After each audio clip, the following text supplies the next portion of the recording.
டக்குன்னு ஒரு lunch box ரெசிபியில் இன்றைக்கி பன்னீர் கேப்சிகம் ரைஸ் தான் பார்க்க போகிறோம். இது ரொம்ப சிம்பிள், ஈஸியாக செஞ்சிடலாம், ஹெல்த்தியான ரெசிபியும் கூட. இது எப்படி செய்யுதுன்னு பார்க்கலாம். ஒரு கடாயில் ஒரு ஸ்பூன் அளவுக்கு எண்ணெய் சேர்த்துட்டு கடுகு கருவேப்பிலை தாளிச்சுக்கோங்க. இதோட 5 பல் பூண்டை ஸ்லைஸாக கட் பண்ணி வதக்கிக்கோங்க. பூண்டு நல்ல ஃப்ளேவர் கொடுக்கும், மிஸ் பண்ணிடாதீங்க. இதோட ஒரு பெரிய வெங்காயம் பொடியாக நறுக்கி சேர்த்துக்கோங்க. இதோட ஒரு தக்காளியும் பொடியாக நறுக்கி சேர்த்து கொஞ்சமாக உப்பு சேர்த்து வதக்கிக்கோங்க. இது நல்லா வதங்கினதுக்கப்புறம் மஞ்சத்தூள் 1/2 ஸ்பூன், மிளகாத்தூள் 1/2 ஸ்பூன் சேர்த்துட்டு கொஞ்சமாக தண்ணி சேர்த்து நல்லா கிரேவி கன்சிஸ்டன்சி வந்தோன்னே இதோட ஒரு கேப்சிகம் க்யூப்ஸை கட் பண்ணி சேர்த்துக்கோங்க. ரொம்ப வதங்க வேணாம், லைட்டாக வதங்கினா போதும்.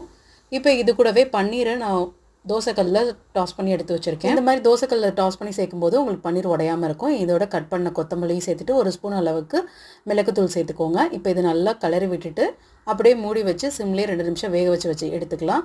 ரொம்ப தண்ணி தெளிச்சிட வேண்டாம், அப்புறம் கேப்சிகம் குழஞ்சி போயிடும். இப்போ இதோட நம்ம அடித்து ஆற வச்சுருக்க சாத்தையும் சேர்த்து நல்லா கிளறி விட்டு 1 ஸ்பூன் நெய் சேர்த்து இறக்குனீங்கன்னா சூப்பரான பன்னீர் கேப்சிகம் ரைஸ் ரெடி. ட்ரை பண்ணி பாருங்கள்.